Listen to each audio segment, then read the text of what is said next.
Hello students. तो आज हम पढ़ाएंगे चैप्टर 9 फाइनेंशियल मैनेजमेंट। ये बिजनेस का है चैप्टर और मेनली क्लास 12th के लिए है ये एग्ज़ाम पर्पस से। चलिए स्टार्ट करते हैं।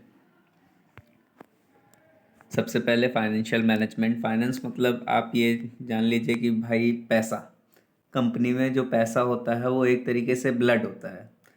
ठीक है। अब उसका मैनेजमेंट कौन करता है? फाइनेंस मैनेजर करता है। फाइनेंस मैनेजर कौन होता है वो हम आपको अभी बताते हैं। ठीक है।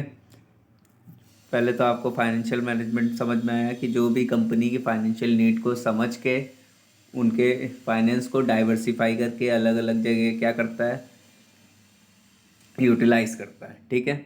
इसके एम्स क्या क्या हैं? पहले तो कॉस्ट ऑफ फंड को बचाना, ठीक है, रिस्क को अंडर कंट्रोल रखना, efficiency employment of fund, availability of sufficient fund while avoiding idle funds. मतलब फंड की अवेलेबिलिटी रखना कोई भी अनएक्सपेक्टेड इवेंट होने के पहले। ठीक है। अब फाइनेंस मैनेजर हमारे रखे किस लिए जाते हैं? ताकि वो डिसीजन ले सकें। डिसीजन कौन से डिसीजन उन्हें लेने होते हैं? Investment decision, financing decision, dividend decision. ठीक है, ये तीनों इम्पॉर्टेंट हैं। चलिए शुरू करते फिर इन्वेस्टमेंट डिसीजन से। इन्वेस्टमेंट डिसीजन होता क्या है कि भाई कि आप पैसा कहाँ पे इन्वेस्ट करोगे। कंपनी पैसा दो जगह पे इन्वेस्ट करती है। एक वर्किंग कैपिटल डिसीजन होते हैं जो शॉर्ट टर्म इन्वेस्टमेंट होती है कंपनीज की, और एक होती है कैपिटल बजटिंग। कैपिटल बजटिंग मतलब लॉन्ग टर्म इन्वेस्टमेंट। अब शॉर्ट टर्म और लॉन्ग टर्म कैसे पहचानोगे आप? शॉर्ट टर्म मतलब 1 साल से कम के लिए और लॉन्ग टर्म मतलब 1 साल से ज़्यादा के लिए। ठीक है। सबसे मोस्ट इम्पॉर्टेंट है हर एक डिसीजन के फैक्टर्स अफेक्टिंग। ठीक है, आते हैं। सबसे पहले cash flow of the project. आपको देखना है कि अगर आपके पास कैश है तो आप डेप्ट ले लो, अगर कैश कम है तो आप इक्विटी इशू करो। रेट ऑफ रिटर्न मतलब कि जितना अच्छा जहाँ पे रिटर्न मिल रहा है और कम रिस्क है वहाँ पे आपको इन्वेस्ट करना चाहिए। Investment criteria involve. Investment criteria आपका वर्किंग कैपिटल है या कैपिटल बजटिंग है, क्या है? ठीक है। फिर फाइनेंसिंग डिसीजन। फाइनेंस मतलब पैसा। पैसा कहाँ से आता है? दो जगह से, एक इक्विटी और एक डेट, मतलब ओनर फंड और बोरोड फंड। ठीक है। तो ये डिसीजन कंपनी फाइनेंस मैनेजर पे डालती है कि आप लीजिए डिसीजन कि भाई हमें इक्विटी लेनी चाहिए या डेट करना चाहिए, क्या करना चाहिए। ठीक है। तो सबसे पहले कॉस्ट। अब भाई अगर कंपनी बेयर कर सकती, क्योंकि अगर आप आईपीओ खुलवाओगे तो काफ़ी ज़्यादा पैसा भी लगता है, और डेट लोगे तो उसमें भी पैसा, आपको इंटरेस्ट रेट देना पड़ता है। तो कंपनी पहले अपने देखे कि अगर सोर्स ऑफ फंड उसके पास हैं तो आप इक्विटी में जा सकते हो। अगर आपके पास सोर्स ऑफ फंड उतना नहीं है तो आप डेप्ट लो, वो ज़्यादा सही है। ठीक है। रिस्क, जिस कम रिस्क है ज़्यादा रिटर्न है, वेल एंड गुड। रिस्क हमेशा कम होना चाहिए। क्यों? क्योंकि आप मार्केट में वॉलेटिलिटी बनाए रखनी चाहिए, और मीडियम टर्म में आप कर रहे हो, मीडियम या लॉन्ग टर्म में तो कोई दिक्कत नहीं है, रिस्क भी उतना नहीं होता, लेकिन शॉर्ट टर्म में ये चीज़ें देखनी होती हैं। ठीक है। Flotation cost. फ्लोटेशन कॉस्ट होता क्या है? ये जो ब्रोकर्स को कमीशन हम लोग देते हैं, फीस वगैरह, और ये जो प्रॉस्पेक्टस वगैरह बनवाते हैं, इसी को कहते हैं फ्लोटेशन कॉस्ट। ठीक है। और ये फ्लोटेशन कॉस्ट कब होती है? जब आप इक्विटी इशू करवाना चाहते हो। ठीक है। Cash flow position of the business. अगर कंपनी के पास कैश अच्छा है तो आप इक्विटी वो डेट करो। अगर कंपनी के पास कैश कम है तो आप इक्विटी पे चले जाओ। Control consideration. कंट्रोल कंसिडरेशन में क्या दिया है? In case the existing share holders want to retain the complete control of business, then finance can be raised through borrowed fund, but when they are ready to dilution of control over business, equity can be used for raising finance। मतलब कि आप पहले डेप्ट आपको कोई इंसान देता है और दोनों मिलके आप कंट्रोल करते हो उस कंपनी को।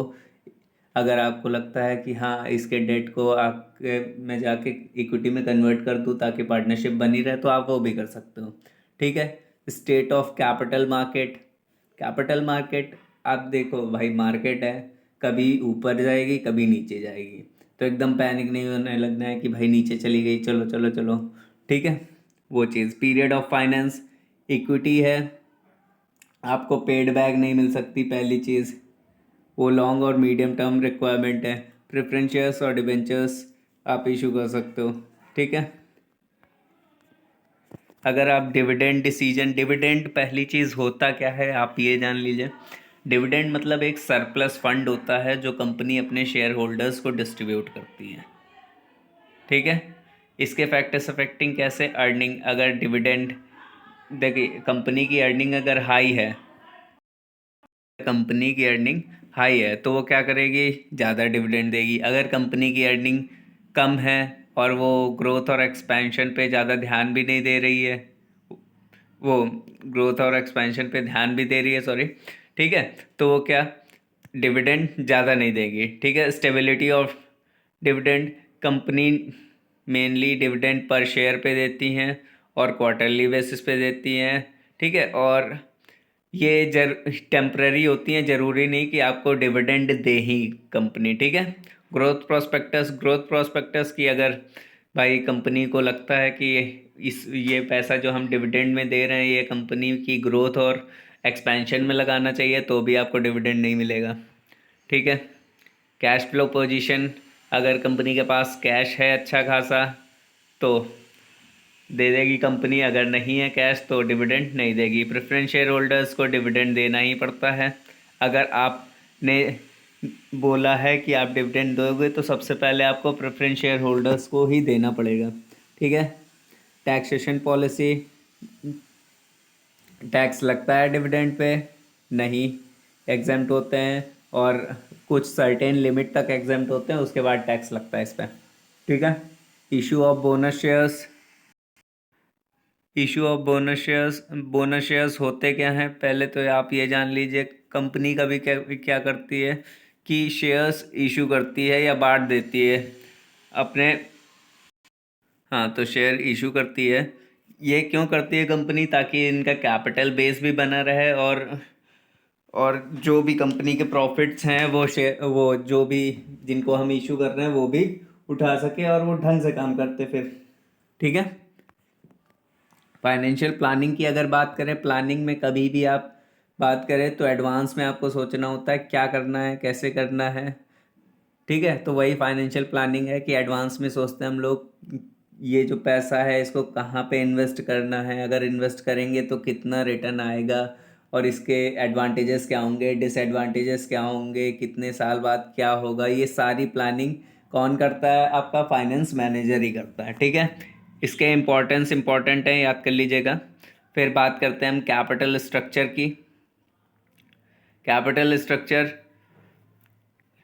सिंपल सी बात है, अभी मैंने बताया था कि भाई फाइनेंस मतलब पैसा, कैपिटल मतलब कंपनी का पैसा। कंपनी पैसा कहाँ से लाएगी, दो जगह से सिर्फ, इक्विटी और डेप्ट, या तो आप खुद कमा लो या तो आप दूसरे से मांग लो, ठीक है। इक्विटी कब, अब डेप्ट कब, इसके भी फैक्टर्स अफेक्टिंग है, इंपॉर्टेंट है। सबसे पहला cash flow position, cash flow position में वही है कि अगर आपके पास कैश है सफिशिएंट तो आप उधार ले लो, नहीं है कैश तो इक्विटी में कन्वर्जन करा लो, ठीक है। आईसीआर, हायर आईसीआर इंडिकेट करता है कि भाई डेट आप ले सकते हैं और लोअर आईसीआर इंडिकेट करता है कि डेट आप ना लें, मतलब कम लें, ठीक है।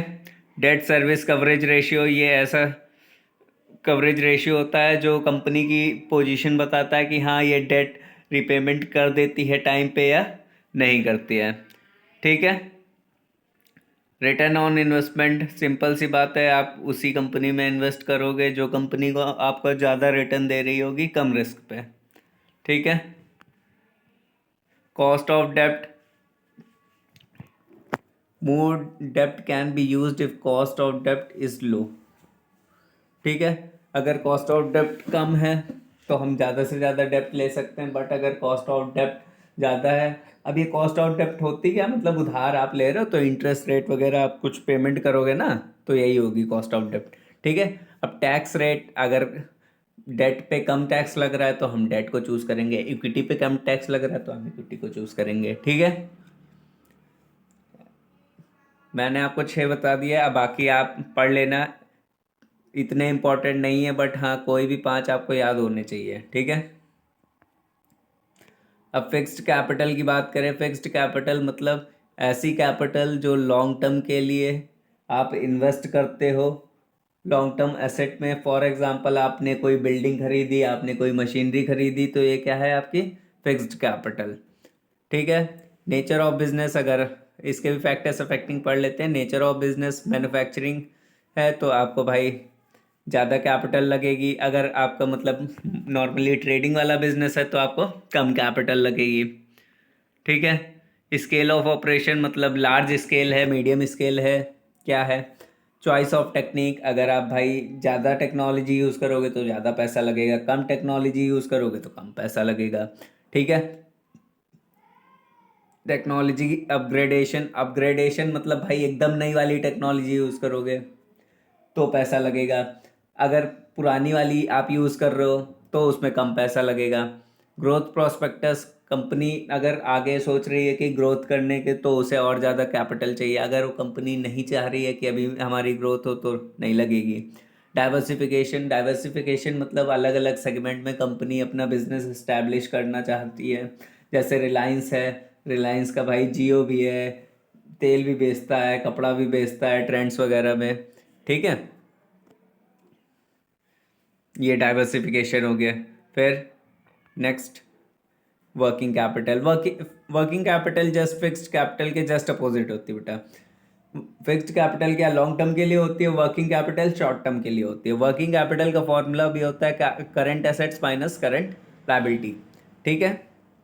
और ये कैपिटल इसलिए रखी जाती है ताकि जो अभी हमारी कंपनी में डे टू डे जो खर्चा हो रहा है उसको कौन संभालता है, हमारी वर्किंग कैपिटल संभालती है।